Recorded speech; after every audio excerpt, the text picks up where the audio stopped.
சென்னைக்கு குடிநீர் வழங்கக்கூடிய முக்கிய ஏரிகளில் ஒன்றான செம்பரம்பாக்கம் ஏரியானது வடகிழக்கு பருவமழை தொடங்கிய காரணத்தினால் செம்பரம்பாக்கத்துக்கு வெளியிருந்து வரும் உபரி நீரானது சுமார் 2000 கனஅடி வருவதற்கு காரணமாக ஏரியிலிருந்து நலன் கருதி வெளியேற்றப்படும் உபரி நீரானது முதல் கட்டமாக நேற்று 100 கனஅடி வெளியேற்றப்பட்டு வந்தது.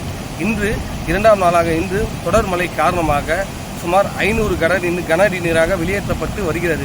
மேலும் மழையின் தாக்கம் அதிகரிக்கும் பட்சத்தில் வெளியேற்றும் உபரி நீரானது சுமார் 500லிருந்து 600ஆக ஏற்றப்படும் என பொதுப்பணித்துறை அதிகாரிகள் தெரிவித்துள்ளனர்.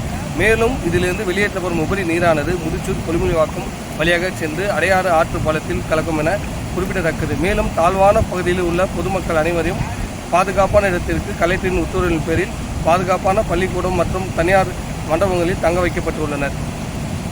பூந்தமல்லி செய்தியாளர் வினோத்குமார்.